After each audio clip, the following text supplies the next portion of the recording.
2026年6月14號夜晚，上海國際電影節金爵盛典紅地毯現場，鏡頭捕捉到一個畫面：梁洛施右手纏住帶血繃帶，馬月柯成隻左手被紗布包裹住，兩個人卻挽住手臂行完全程。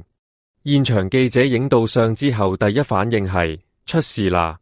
社交平台上面梁洛施受傷，馬月柯手掌被斬嘅關鍵詞瞬間衝上熱搜，但真相遠遠冇咁簡單。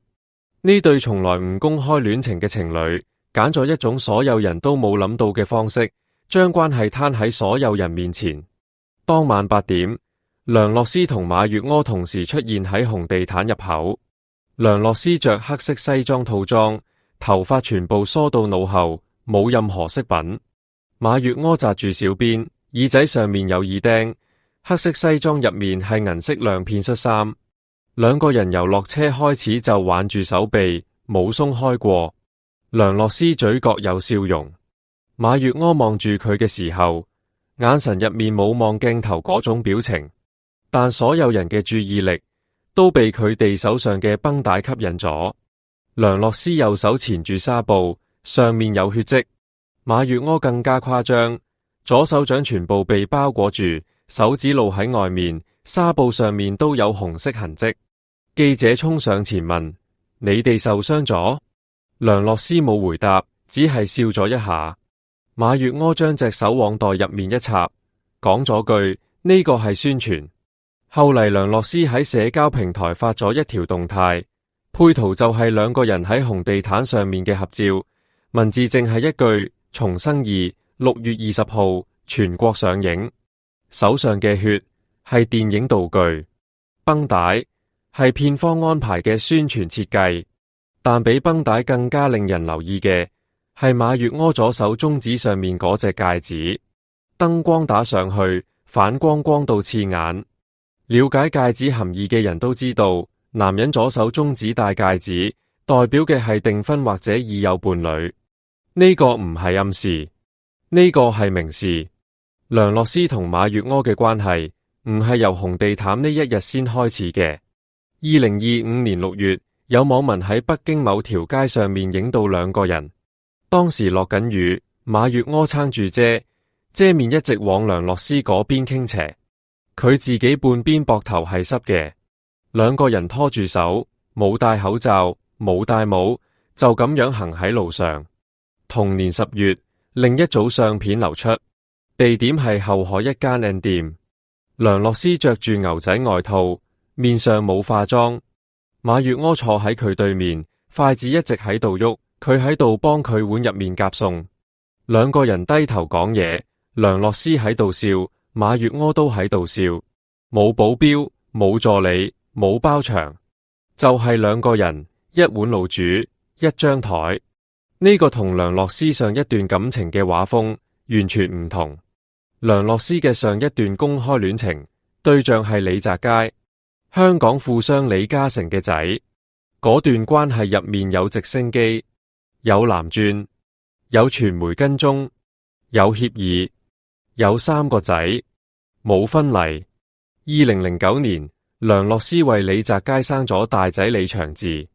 2010年生咗雙胞胎。2011年兩個人分手。梁洛施攞到咗一筆錢，攞到咗3個仔嘅撫養權，但冇攞到任何名分。分手之後，梁洛施返去澳門，後嚟搬去北京。佢唔接太多戲，大部分時間喺屋企湊仔。外界俾佢嘅標籤係豪門棄婦，佢從來都冇回應過。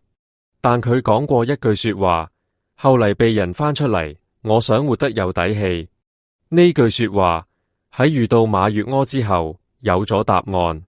好多人喺紅地毯當日第一次聽到馬月柯呢個名。佢唔係流量明星，唔係資本推起嚟嘅藝人，佢嘅路徑同梁洛施之前接觸過嘅人唔喺同一個系統入面。馬月柯童星出身，24歲時喺《天龍八部》入面演尤坦之，嗰個為亞子自毀雙眼嘅角色。35歲時，佢喺掃毒入面演咗段坤呢個角色，攞到百花獎最佳新人。之後佢開始做導演，拍咗《怒潮》、《重生》系列，《重生》第一部票房超過7億。圈內對佢嘅評價集中喺兩個詞：低調、務實。佢冇緋聞記錄，社交平台上面發嘅內容大多同電影、公益有關。佢參加過癌症防治募捐義跑，唔止一次。佢唔係嗰種會喺鏡頭前面講好聽說話嘅人，但佢做嘅事都能被人見到。梁洛施定居北京之後，馬月柯做嘅事冇一件係表演俾外人睇嘅。佢陪梁洛施去超級市場，兩個人推住購物車，梁洛施喺前面揀嘢，馬月柯喺後面推車。被人影到嘅相片入面，購物車入面有菜、有生果、有紙巾，全部都係日常用品。佢陪梁洛施嘅仔拍短片，大仔李祥治對攝影有興趣，馬月柯就揸住設備教佢運鏡、剪輯，雙胞胎都有參與，三個仔叫佢做馬叔叔。梁洛施掃顏去攞快遞嘅時候，馬月柯跟喺後面，手入面拎住2個大箱。冇助理，冇司機，就係佢一個人。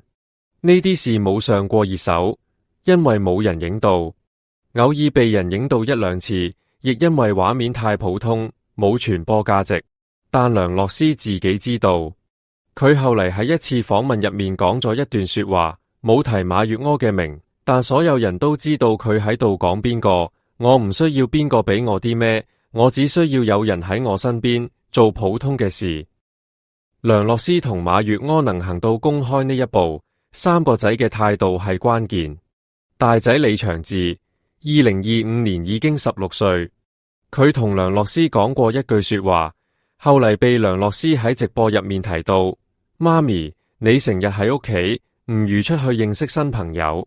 雙胞胎仔都講過類似嘅說話，希望媽咪可以揾到可以陪佢嘅人。呢3個細路由細喺單親家庭長大，佢哋見過媽咪一個人湊佢哋嘅辛苦，亦見過媽咪喺鏡頭前面被人問你後悔嗎時嘅沉默。佢哋唔希望媽咪一直一個人。馬月柯第一次見3個仔嘅時候，冇帶禮物，冇準備說辭，佢就係嚟咗坐低同啲細路傾偈。李祥治後嚟話佢唔扮，呢3個字對梁洛施嚟講，比任何情話都管用。梁洛施嘅2段感情放埋一齊睇，差異喺每一個細節入面。同李澤楷喺埋一齊嗰陣，梁洛施住喺香港嘅豪宅入面，出門有車，身邊有人，但佢唔可以公開露面，唔可以發自己嘅相，唔可以講自己喺做咩。